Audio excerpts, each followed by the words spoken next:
Halo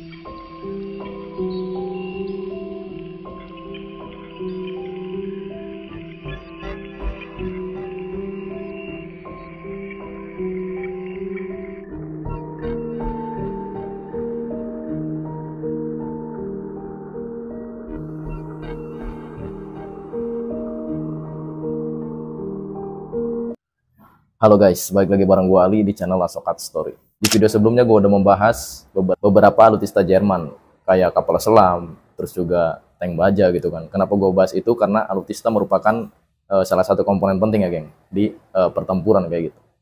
Bahkan alutsista Jerman tergolong canggih pada masanya. Ketika PD2 berlangsung, yaitu pada tahun 1939 sampai tahun 1945. Jujur gue pribadi sangat-sangat penasaran gitu kan dengan semua alutsista dan juga gebrakan teknologi Jerman. Cuman gue baru bisa bahas beberapa ya geng, belum semua. Nanti mungkin next video gue akan bahas. Dan pasti diantara kita semua pasti penasaran gitu kan, dengan alutsista canggih itu apa sih gitu kan makanan yang diterima oleh tentara Jerman atau yang dibawa tentara Jerman ketika PD2 berlangsung gitu kan. Di sini gue akan bahas ransum nih geng, ransum yang dibawa tentara Jerman era PD2. Cuman secara garis besar artinya ini tentara umum gitu kan, bukan pasukan khusus SS dan juga bukan angkatan udara gitu kan, atau divisi-divisi lain gitu kan. Ini lebih khusus ke divisi angkatan daratnya kayak gitu geng.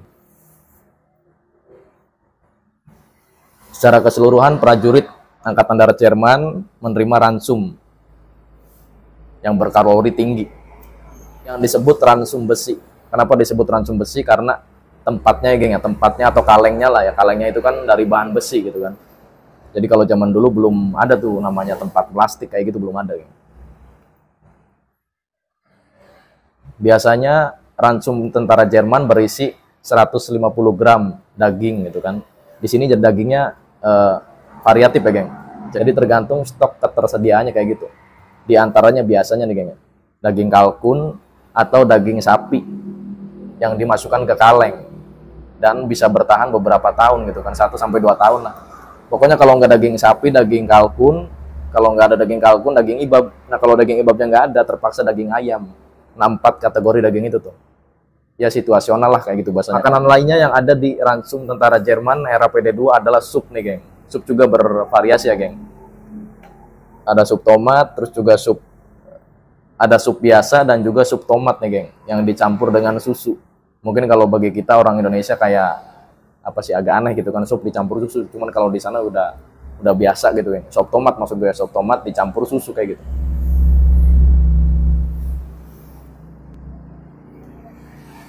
Susunya juga dikemas dalam kaleng ya, bukan dalam kotak plastik zaman sekarang kayak gitu, bukan. Di sini juga tentara Jerman menerima beberapa tambahannya nih geng, kayak misalkan bubuk kopi atau bubuk susu kayak gitu. Jadi bahasa gampang itu buat minumannya kayak gitu geng. Ya selayaknya kita yang sering melek gitu kan, sering melek atau sering begadang lah, pastinya butuh kopi gitu atau kafein lah kayak gitu geng. Apalagi tentara Jerman yang bertugas malam hari kayak gitu, pastinya butuh kafein dan butuh apa ya, penghangat gitu kan. Makanya di sini pihak angkatan darat Jerman pun menyediakan kopi bubuk di ransum tentara Jerman kayak gitu geng.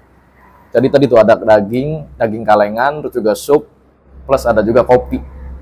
Nah ini baru yang gue bahas adalah tentara angkatan Jermannya ya geng, atau SA kayak gitu. Nah gini, kita bayangkan aja lah, karena bisa kita bayangkan geng, kalau misalkan ya alutsista canggih gitu kan, alutistanya canggih, seragamnya bagus, terus juga apa sih namanya tuh, formasi tempurnya itu bagus gitu kan, percuma itu semua kalau tidak dibarengi atau tidak diseimbangi gitu kan dengan ransum atau makanan yang bergizi kayak gitu geng. Karena itu saling apa ya, saling berkaitan lah pastinya ya enggak. Ya percuma lah misalkan tank bajanya canggih atau kapal selamnya canggih gitu kan, tapi yang mengoperasikannya atau yang menjalankannya itu enggak ada tenaga gitu, enggak ada energi gitu kan buat narik mesinnya gitu kan. Karena zaman dulu kan mobil aja nih, mobil di starternya itu kan pakai kayak diesel kayak gitu geng.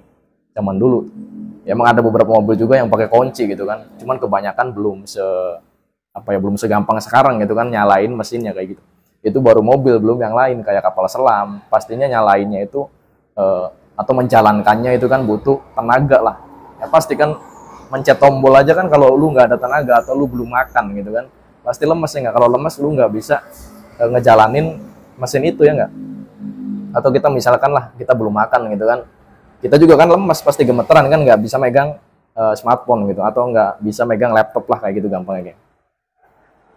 Jadi ini merupakan komponen penting gitu kan, salah satunya maksud gue, salah satu komponen penting gitu kan di pertempuran lah pastinya.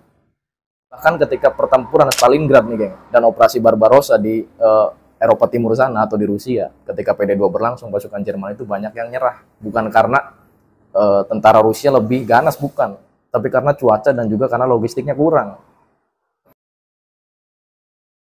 Bahkan pada saat itu ada salah satu jenderal yang dicap pengkhianat nih oleh si kumis kotak, karena dia bukan apa ya, dia menyerah bukan karena takut, bukan, geng, dan juga bukan karena malas menjalankan misi, bukan, karena dia nggak tega sama bawahannya yang pada kelaparan. Kenapa kelaparan? Karena logistiknya nggak lancar gitu kan. Tentara Jerman nggak dikirimin logistik yang memadai kayak gitu. Jadi mereka dibiarkan kedinginan, terus juga dibiarkan nggak makan, nggak minum. Ya percuma lah, ya nggak?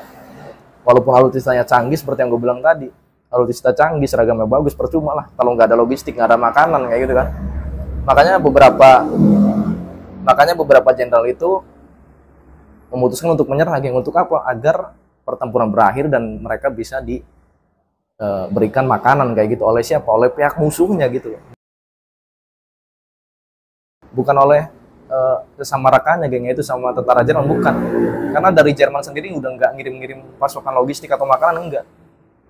Jadi para jenderalnya yang nggak tega nih sama bawahannya, plus mereka juga kan butuh makan, ya. Jadi mereka terpaksa menyerah.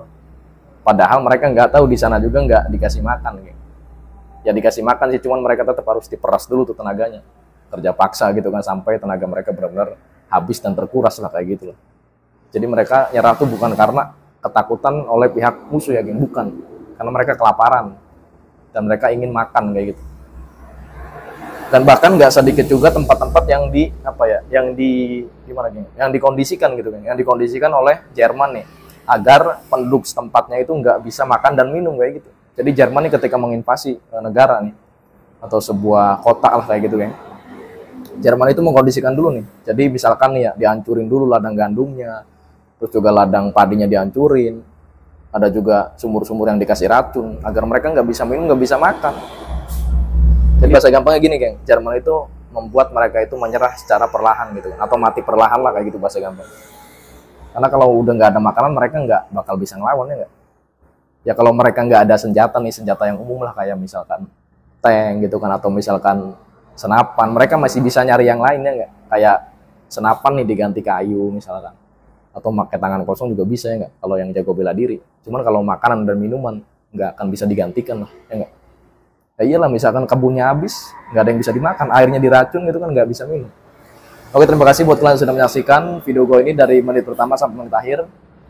Dan buat kalian yang suka dengan video gue, pasti udah klik tombol subscribe dan logo bel yang ada di sampingnya gue Ali. Kita ketemu di video berikutnya. Terima kasih.